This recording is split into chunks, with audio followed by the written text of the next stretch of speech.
Hi ಸ್ನೇಹಿತರೆ, ಎಲ್ಲರೂ ನಮಸ್ಕಾರ. ಸೂಪರ್ ಅಕಾಡೆಮಿಗೆ ಸ್ವಾಗತ ಸ್ನೇಹಿತರೆ. ಇವತ್ತು ಕೆ ನಲ್ಲಿ ಕೇಳಿರ್ತಕ್ಕಂಥ ನೋಡಿ ಗ್ರೂಪ್ ಸಿ ನಲ್ಲಿ ಕೇಳಿರ್ತಕ್ಕಂಥ ಒಂದು ಮೆಂಟಲ್ ಅಬಿಲಿಟಿ ಪ್ರಶ್ನೆಗಳನ್ನು ಅತ್ಯಂತ ಸರಳವಾಗಿ ಬಿಡಿಸ್ತಾ ಹೋಗೋಣ. ಆದ್ದರಿಂದ ವಿಡಿಯೋನ ಕೊನೆ ತನಕ ನೋಡಿ. ಮುಂಬರ್ತಕ್ಕಂಥ ಪೊಲೀಸ್ ಪರೀಕ್ಷೆ ನೋಡಿ ಕೆ ಎ ನಡೆಸುವುದರಿಂದ ಇದೇ ಮಾದರಿಯಲ್ಲಿ ಪ್ರಶ್ನೆಗಳು ಬರ್ತಕ್ಕಂಥದ್ದು. ಆದ್ದರಿಂದ ವಿಡಿಯೋನ ಕೊನೆ ತನಕ ನೋಡಿ. ಹಾಗೆ ನಮ್ಮ ವಾಟ್ಸಪ್ ಮತ್ತು ಟೆಲಿಗ್ರಾಮ್ ಗ್ರೂಪಿಗೆ ಜಾಯ್ನ್ ಆಗಿಲ್ಲ ಅಂದರೆ ಜಾಯ್ನ್ ಆಗಿ ಲಿಂಕ್ ಡಿಸ್ಕ್ರಿಪ್ಷನ್ದಲ್ಲಿ ಇರ್ತಕ್ಕಂಥದ್ದು. ಇವತ್ತಿನ ಮೊದಲನೆಯ ಪ್ರಶ್ನೆ, ಎಯು ಬಿನ ಸಹೋದರಿ, ಸಿಯು ಬಿನ ತಾಯಿ, ಡಿಯು ಸಿನ ತಂದೆ, ಇಯು ಡಿನ ತಾಯಿ. ಹಾಗಾದರೆ ಎ ಹೇಗೆ ಡಿಗೆ ಸಂಬಂಧಿಸಿದೆ ಅಂತೇಳಿ ಇಲ್ಲಿ ಪ್ರಶ್ನೆ ಇರ್ತಕ್ಕಂಥದ್ದು ನೋಡಿ. ಎ ಡಿಗೆ ಏನು ಆಗಬೇಕು ಅಂತೇಳಿ ಪ್ರಶ್ನೆ ಇರ್ತದೆ. ಬಹಳ ಈಸಿ ಇದೆ. ಇಲ್ಲಿ ಎಯು ಬಿನ ಸಹೋದರಿ ಅಂತೇಳಿ ಕೊಟ್ಟಿರ್ತಕ್ಕಂಥದ್ದು ನೋಡಿ. ಇಲ್ಲಿ ಬಿ ಅಂತಕ್ಕಂಥದ್ದು ಹೇಗೆ ಏನಾಗಬೇಕಪ್ಪ ಅಂದ್ರೆ ಇಲ್ಲಿ ಸಹೋದರಿ ಆಗಬೇಕು, ಸಹೋದರಿ ಆಗಬೇಕಾಗ್ತದ. ಇಲ್ಲಿ ಸಿ ಯು ಬಿನ ತಾಯಿ ಅಂತ ಹೇಳ್ಕೊಟ್ರೆ ನೋಡಿ. ಸಿ ಅಂತಕ್ಕಂಥದ್ದು ಇವರು ಬಿನ ಏನಾಗ್ತಾರಪ್ಪ ಅಂದ್ರೆ ತಾಯಿ ಆಗ್ತಕ್ಕಂಥದ್ದು. ಅದೇ ರೀತಿ ಡಿ ಯು ಸಿನ ತಂದೆ ನೋಡಿ. ಡಿ ಏನಾಗಬೇಕಪ್ಪ ಅಂದ್ರೆ ಇಲ್ಲಿ ಡಿ ಸಿನ ತಂದೆ ಆಗ್ತಾರ, ತಂದೆ ಅಂತೇಳಿ ನೋಡ್ತಾ ಹೋದಾಗ ಡಿಯು ಇಯು ಡಿಯ ತಾಯಿ ಆಗಬೇಕಾಗ್ತದೆ ನೋಡಿ. ಇಲ್ಲಿ ಇ ಏನಾಗ್ತಾರಪ್ಪ ಅಂದ್ರೆ ಡಿಯ ಒಂದು ತಾಯಿ ಆಗ್ತಕ್ಕಂಥದ್ದು. ಹಾಗಾದರೆ ಎ ಹೇಗೆ ಡಿಗೆ ಸಂಬಂಧಿ ಅಂತೇಳಿ ಪ್ರಶ್ನೆ ಇರ್ತಕ್ಕಂಥದ್ದು ನೋಡಿ. ಇಲ್ಲಿ ಎ ನೋಡಿ, ಎ ಡಿಗೆ ಏನು ಆಗಬೇಕು ಅಂತೇಳಿ ಪ್ರಶ್ನೆ ಇರ್ತದೆ. ಇಲ್ಲಿ ಡಿ ತಂದೆ, ಇದು ಒಂದು ತಾಯಿಯ ತಂದೆ ಆದರೆ ಇಲ್ಲಿ ಅಜ್ಜ ಆಗ್ತಕ್ಕಂಥದ್ದು ನೋಡಿ. ಎಗೆ ಡಿ ಏನಾಗಬೇಕಪ್ಪ ಅಂದ್ರೆ ಇಲ್ಲಿ ಅಜ್ಜ ಆಗಬೇಕು ನೋಡಿ. ಎ ಬಿಗೆ ಸಹೋದರಿ ಆದರೆ ಅದೇ ರೀತಿ ಎ ಮತ್ತು ಬಿಯ ತಾಯಿ ಇಬ್ಬರು ಕೂಡ ಒಂದೇ ಆಗ್ತಾರೆ. ಒಂದು ತಾಯಿಯ ತಂದೆ ಹೇಗೆ ಏನಾಗಬೇಕಪ್ಪ ಅಂದ್ರೆ ಇಲ್ಲಿ ಅಜ್ಜ ಆಗ್ತದ ನೋಡಿ. ಇಲ್ಲಿ ನೋಡಿ ಆಪ್ಷನ್ ಎದಲ್ಲಿ ಕೊಟ್ಟಿದ್ದಾರೆ ನೋಡಿ, ಅಜ್ಜ. ಆಪ್ಷನ್ ಎ ಈ ಪ್ರಶ್ನೆಗೆ ಸರಿಯಾಗಿರ್ತಕ್ಕಂಥದ್ದು. ನೆಕ್ಸ್ಟು ಎರಡನೆಯ ಪ್ರಶ್ನೆ, ಒಂದು ಚೌಕಕ್ಕೆ ಎಷ್ಟು ಲಂಬಕೋನಗಳಿವೆಯಪ್ಪ ಅಂದರೆ ಇಲ್ಲಿ ಒಂದು ಚೌಕವನ್ನು ನಾವು ತೆಗೆದುಕೊಂಡಾಗ ಇದರಲ್ಲಿ ಎಷ್ಟು ಲಂಬಕೋನಗಳು ಕಂಡು ಬರ್ತಾವಪ್ಪ ಅಂದ್ರೆ 4 ಲಂಬಕೋನಗಳು ಕಂಡು ಬರ್ತಕ್ಕಂಥದ್ದು. ಎಲ್ಲವೂ ಕೂಡ 90 ಡಿಗ್ರಿ ಇರ್ತಾವ. ಎಲ್ಲವೂ ಕಡೆ ಒಂದೊಂದು ಕಂಡು ಬಂದರೂ ಕೂಡ ಇಲ್ಲಿ ಆಪ್ಷನ್ ಡಿ 4 ಅಂತಕ್ಕಂಥದ್ದು ಈ ಪ್ರಶ್ನೆಗೆ ಸರಿಯಾಗಿರ್ತಕ್ಕಂಥದ್ದು. ಏನು ಬಿಟ್ಟು ಹೋದ ಸಂಖ್ಯೆಯನ್ನು ಹುಡುಕಿ ಅಂತ ಇರತಕ್ಕಂಥದ್ದು 12, 30, 14 ಡ್ಯಾಶ್ ಡ್ಯಾಶ್ ಅಂತೇಳಿ ಕೊಟ್ಟಿದ್ದಾರೆ ನೋಡಿ. ಇಲ್ಲಿ ಯಾವ ರೀತಿ ಇದನ್ನು ನೀವು ನೋಡಬೇಕು, ಯಾವ ರೀತಿ ಗುಣಿಸಿದಾರ, ಕೂಡಿಸಿದಾರ, ಭಾಗಿಸಿದಾರ ಎಲ್ಲವನ್ನು ಕೂಡ ನೋಡಬೇಕಾಗ್ತದೆ ನೋಡಿ. ಮೊದಲನೇದು 12 ಸಂಖ್ಯೆಯನ್ನು ಯಾವ ರೀತಿ ಬಂದಿದೆಪ್ಪ ಅಂದ್ರೆ 6 2 12 ಆಗ್ತಕ್ಕಂಥದ್ದು ನೋಡಿ. 6 2 12 ಆಗ್ತದೆ. ಏನು 6 5 30 ಆಗ್ತದೆ. ಇದು ಕರೆಕ್ಟ್ ಆಯಿತು. ಇದೇ ರೀತಿಯ ಮುಂದೆ ನಾವು ಅಪ್ಲೈಯನ್ನು ಮಾಡಿದಾಗ 14 ನೋಡಿ. 7 2 ಎಷ್ಟಾಗ್ತದಪ್ಪ ಅಂದರೆ ಇಲ್ಲಿ 14 ಆಗ್ತಕ್ಕಂಥದ್ದು. ಅದೇ ರೀತಿ 7 5 35 ಆಗ್ತಕ್ಕಂಥದ್ದು ನೋಡಿ. 35 ಎಲ್ಲಾದರೂ ಆಪ್ಷನಲ್ಲಿ ಕೊಟ್ಟಿದ್ದಾನೆಪ್ಪ ಅಂದ್ರೆ ನೋಡಿ, ಇಲ್ಲಿ ಆಪ್ಷನ್ ಸಿ ಯಲ್ಲಿ 35 ಇರ್ತಕ್ಕಂಥದ್ದು. ಆದ್ದರಿಂದ ಈ ಪ್ರಶ್ನೆಗೆ ಆಪ್ಷನ್ ಸಿ ಸರಿಯಾಗಿರ್ತಕ್ಕಂಥದ್ದು. ನೆಕ್ಸ್ಟು ನಾಲ್ಕನೆಯ ಪ್ರಶ್ನೆ, 5 7 11 ನಡುವ ಬಿಟ್ಟು ಹೋಗಿರ್ತಕ್ಕಂಥ ಒಂದು ಸಂಖ್ಯೆಯನ್ನು ನಾವಿಲ್ಲಿ ಕಂಡು ಹಿಡಿಯಬೇಕಾಗ್ತದೆ ನೋಡಿ. ಮೊದಲನೇದಾಗಿ ಯಾವ ರೀತಿಯಾಗಿ ಇದನ್ನು ಕೊಟ್ಟಿದ್ದಾನೆ ಅಂತಕ್ಕಂಥದ್ದು, ಎಲ್ಲದರ ನಡುವೆ ಎಷ್ಟು ಡಿಫ್ರೆನ್ಸ್ ಇದೆ ಅಂತೇಳಿ ನಾವು ನೋಡ್ತಾ ಹೋದಾಗ 5 ಮತ್ತು 5 ಮತ್ತು 7 ನಡುವೆ ಎಷ್ಟು ಪ್ಲಸ್ ಆಗಿದೆಯಪ್ಪ ಅಂದ್ರೆ ಇಲ್ಲಿ 2 ಪ್ಲಸ್ ಆಗಿರ್ತಕ್ಕಂಥದ್ದು. ಇದರ ಮಧ್ಯೆ ಮಧ್ಯೆ ಎಷ್ಟು ಪ್ಲಸ್ ಆಗಿದೆಯಪ್ಪ ಅಂದ್ರೆ 7ಕ್ಕೆ 4 ಕೂಡಿಸಿದ್ರೆ 11 ಆಗ್ತಕ್ಕಂಥ ನೋಡಿ. 7ಕ್ಕೆ 4 ಕೂಡಿಸಿದ್ರೆ 11 ಆಗ್ತದೆ. ಅದೇ ರೀತಿ ಇಲ್ಲಿ ಯಾವ ರೀತಿ ಬಂದಿದೆಯಪ್ಪ ಅಂದ್ರೆ 2 4 ಆಗಿದೆ. ಇಲ್ಲಿ 4 8 ಆಗ್ಬೇಕು ನೋಡಿ. 8 ಪ್ಲಸ್ ಮಾಡಿದ್ರೆ ಎಷ್ಟು ಆಗ್ತದಪ್ಪ ಅಂದ್ರೆ ಇಲ್ಲಿ 8ನ್ನು ನಾವು ಪ್ಲಸ್ ಮಾಡಿದಾಗ 19 ಆಗ್ತಕ್ಕಂಥ ನೋಡಿ. ಇಲ್ಲಿ ಬಿಟ್ಟು ಹೋಗಿರ್ತಕ್ಕಂಥ ಸಂಖ್ಯೆ 19ನ್ನು ನಾವು ಅದೇ ರೀತಿ ಮುಂದನ್ನು ಹೊರದ್ರೆ ಇಲ್ಲಿ 8 16ನ್ನು ಪ್ಲಸ್ ಮಾಡಿದ್ರೆ 35 ಆಗ್ತದ ಏನಂತೇಳಿ ನಾವು ನೋಡಿದಾಗ 16 ಪ್ಲಸ್ ಮಾಡಿದ್ರೆ 35 ಆಗ್ತಕ್ಕಂಥ. ಅದೇ ರೀತಿ ಇಲ್ಲಿ 32 ಪ್ಲಸ್ ಮಾಡಿದಾಗ 67 ಆಗ್ತದ ಅಂತೇಳಿ ನಾವು ನೋಡ್ತಾ ಹೋದಾಗ 67 ಆಗ್ತಕ್ಕಂಥದ್ದು. ಒಟ್ಟಿನಲ್ಲಿ ಇಲ್ಲಿ ಡಬಲ್ ಆಗ್ತಾ ಹೋಗ್ತಾ ಇದೆ ನೋಡಿ. 2 ಆದ ಬಳಿಕ 4, 4ಕ್ಕೆ 4 ಸೇರಿಸಿ 8, 8ಕ್ಕೆ 8 ಸೇರಿಸಿ 16, 16ಕ್ಕೆ 16 ಸೇರಿಸಿ 32 ಆಗ್ತಕ್ಕಂಥ ಇದೇ ರೀತಿ ಹೋಗಿದ್ದಾದೆ. ಆದ್ದರಿಂದ ಇಲ್ಲಿ 19 ಬಂದಿದೆ. 19 ಆಪ್ಷನ್ನಲ್ಲಿ ಕೊಟ್ಟಿದ್ದ ನೋಡಿ. ಆಪ್ಷನ್ ಸಿ 19 ಈ ಪ್ರಶ್ನೆಗೆ ಸರಿಯಾಗಿರ್ತಕ್ಕಂಥ ನೋಡಿ. ಇದೇ ರೀತಿಯ ಇದೇ ಮಾದರಿಯಲ್ಲಿ ಬೇರೆ ಪ್ರಶ್ನೆ ಬೇರೆ ಅಂಕಿಗಳಿರ್ತಾವೆ ಅಷ್ಟೇ. ಸುಮಾರು ಬಾರಿ ಪ್ರಶ್ನೆ ಹಿಂದಿನ ಪ್ರಶ್ನೆ ಪತ್ರಿಕೆಗಳನ್ನು ನೀವು ತೆಗೆದು ನೋಡಿದಾಗ ಒಂದು ಪ್ರಶ್ನೆ ಫಿಕ್ಸ್ ಆಗಿ ಇರ್ತದ.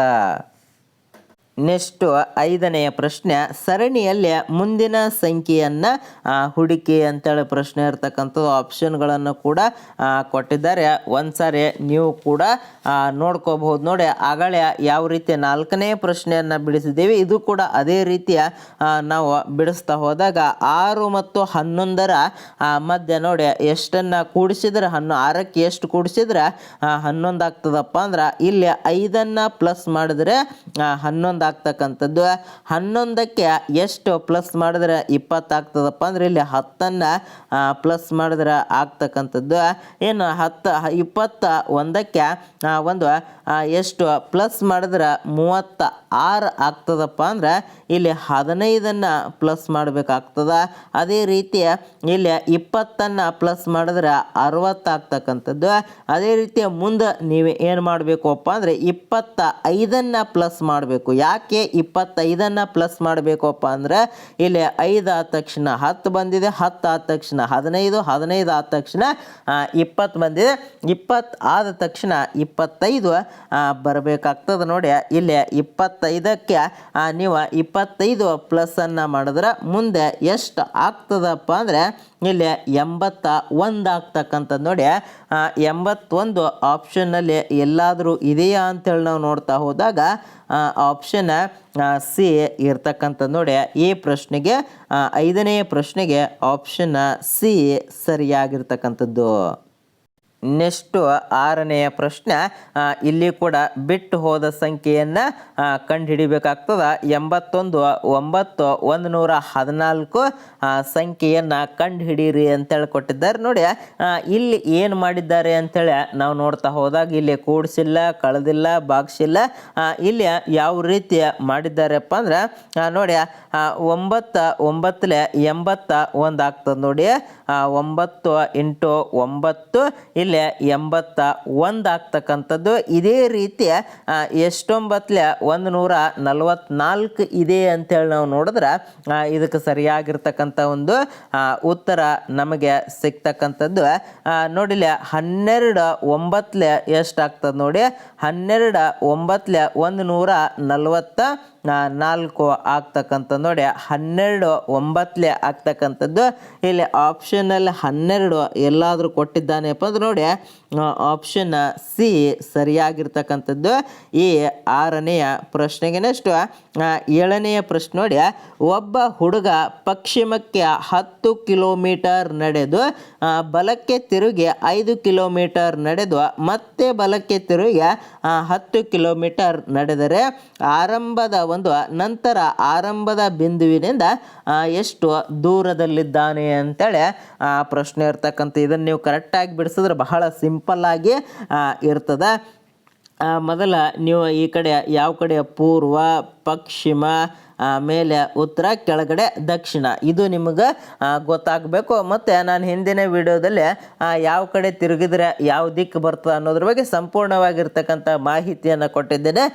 ಇದರಲ್ಲಿ ಸ್ವಲ್ಪ ಮಾಹಿತಿಯನ್ನು ನೋಡ್ತಾ ಹೋಗೋಣ. ಸ್ವಲ್ಪ ಹಿಂದಿನ ವಿಡಿಯೋಗಳನ್ನು ನೋಡಿ. ಯಾಕಪ್ಪ ಅಂದರೆ ಈ ಮೆಂಟಲ್ ಎಬಿಲಿಟಿ ಆಗಿರ್ಬೋದು, ಕರೆಂಟ್ ಅಫೇರ್ಸನ್ನು ಯಾವುದೇ ಕಾರಣಕ್ಕೂ ನೆಗ್ಲೆಕ್ಟ್ ಮಾಡಬೇಡಿ. ನೀವು ಇದರಲ್ಲಿ ನೆಗ್ಲೆಕ್ಟ್ ಮಾಡಿದ್ರಿಯಪ್ಪ ಅಂದರೆ ಜಾಬ್ ಆಗೋದು ತುಂಬ ಕಷ್ಟ ಆಗ್ತದೆ. ನೋಡಿ, ಮೊದಲನೇದಾಗಿ ಒಬ್ಬ ಹುಡುಗ ಏನು ಮಾಡ್ತಾನಪ್ಪ ಅಂದ್ರೆ ಪಶ್ಚಿಮಕ್ಕೆ ಎಷ್ಟು ಕಿಲೋಮೀಟರ್ ನಡಿತಾನೆಪ್ಪ ಅಂದ್ರೆ 10 ಕಿಲೋಮೀಟರ್. ನೋಡಿ, ಅವನು ಇಲ್ಲಿ ನಿಂತಿದ್ದಾನೆ ಅಂತೇಳಿ ತಿಳ್ಕೊಳ್ಳೋಣ. ಅವನು ಪಶ್ಚಿಮ, ನೋಡಿ ಪಶ್ಚಿಮ ಯಾವ ಕಡೆ ಬರ್ತದಪ್ಪ ಅಂದ್ರೆ ಈ ಕಡೆ ಎಷ್ಟು ಕಿಲೋಮೀಟರ್ ನಡಿತಾನೆಪ್ಪ ಅಂದ್ರೆ ಆತ 10 ಕಿಲೋಮೀಟರ್ ನಡಿತಾನೆ. ನೋಡಿ, ಪಶ್ಚಿಮಕ್ಕೆ 10 ಕಿಲೋಮೀಟರ್ ನಡೆದು ಬಲಕ್ಕೆ ತಿರುಗಿ 5 ಕಿಲೋಮೀಟರ್ ನಡೆಯುತ್ತಾನೆ. ನೋಡಿ, ಮತ್ತೇನು ಮಾಡ್ತಾನಪ್ಪ ಅಂದ್ರೆ ಅವನು ಬಲಕ್ಕೆ ತಿರುಗುತ್ತಾನೆ. ಬಲ ಅಂದರೆ ಯಾವುದಾಗ್ತದಪ್ಪ ಅಂದ್ರೆ ಇಲ್ಲಿ ಉತ್ತರ ಆಗ್ತದೆ. ನೋಡಿ, ಬಲ ಅಂದ್ರೆ ಯಾವ ದಿಕ್ಕಪ್ಪ ಅಂದ್ರೆ ಮ್ಯಾಪ್ನಲ್ಲಿ ಉತ್ತರ ಆಗ್ತಕ್ಕಂಥದ್ದು. ಆತ ಏನು ಮಾಡ್ತಾನಪ್ಪ ಅಂದ್ರೆ ಉತ್ತರಕ್ಕೆ ತಿರುಗಿ ಎಷ್ಟು ಕಿಲೋಮೀಟರ್ ನಡಿತಾನಪ್ಪ ಅಂದ್ರೆ ಇಲ್ಲಿ 5 ಕಿಲೋಮೀಟರ್ ನಡಿತಾನ. ನೋಡಿ, ಮತ್ತೇನು ಮಾಡ್ತಾನಪ್ಪ ಅಂದ್ರೆ ಮತ್ತೆ ಬಲಕ್ಕೆ ತಿರುಗಿ 10 ಕಿಲೋಮೀಟರ್ ನಡಿತಾನೆ. ನೋಡಿ, ಇಲ್ಲಿ ಬಲ ಅಂದ್ರೆ ಪೂರ್ವ ಆಗ್ತದೆ. ನೋಡಿ, ಇಲ್ಲಿ ಮತ್ತೆ ಬಲಕ್ಕೆ ತಿರುಗಿ ಏನು ಮಾಡ್ತಾನಪ್ಪ ಅಂದ್ರೆ ಅವ ಏನು ಮಾಡ್ತಾನೆ 10 ಕಿಲೋಮೀಟರ್ ನಡೆದರೆ ನಂತರ ಆತ ಆರಂಭದ ಬಿಂದುವಿನಿಂದ ಎಷ್ಟು ದೂರದಲ್ಲಿದ್ದಾನೆ ಅಂತೇಳಿ ಪ್ರಶ್ನೆಯನ್ನು ಇರ್ತಕ್ಕಂಥದ್ದು. ಇಲ್ಲಿ ಬಹಳ ಸಿಂಪಲ್ ಆಗಿ ಕಂಡನ್ನು ಹಿಡಿಬೋದು. ಈ ಕಡೆ 5 ಕಿಲೋಮೀಟರ್ ಇದ್ದರೆ ಈ ಕಡೆಯೂ ಕೂಡ 5 ಕಿಲೋಮೀಟರ್ ಇರ್ತದೆ. ಆದ್ದರಿಂದ ಈ ಪ್ರಶ್ನೆಗೆ 5 ಕಿಲೋಮೀಟರ್ ಸರಿಯಾಗಿರ್ತಕ್ಕಂಥ ಉತ್ತರ ಆಗ್ತದೆ.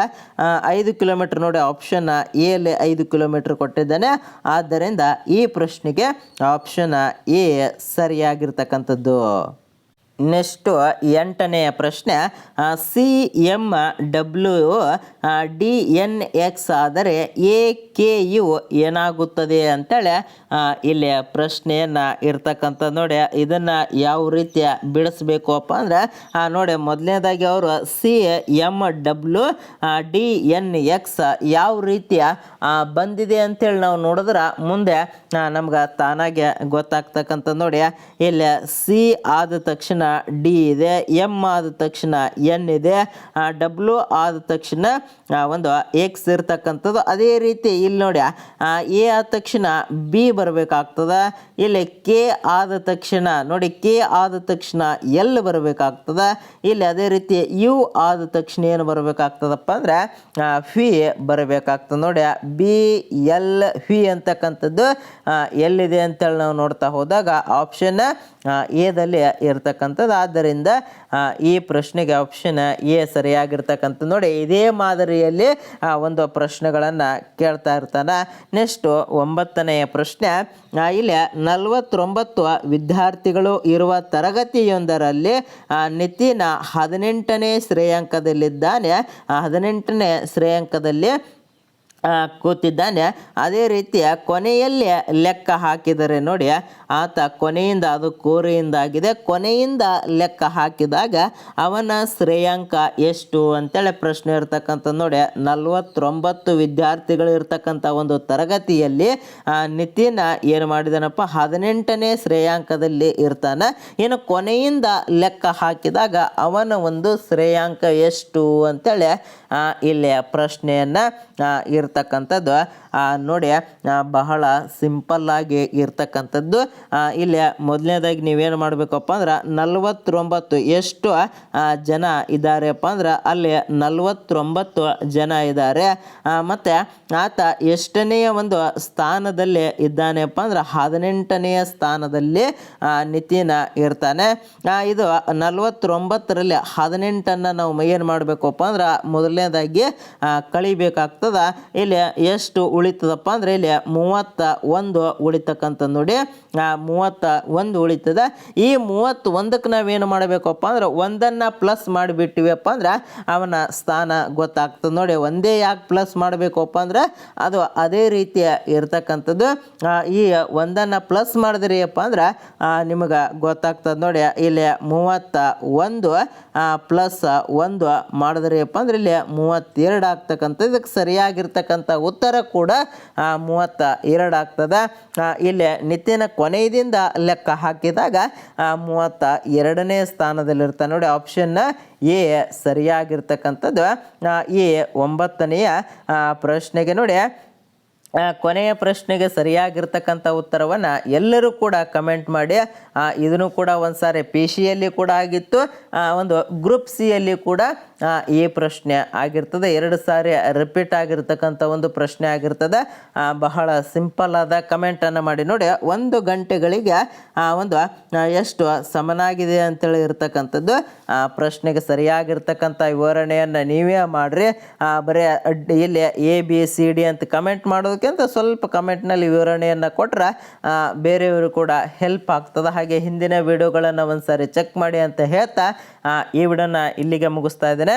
ಜೈ ಹಿಂದ್, ಜೈ ಕರ್ನಾಟಕ.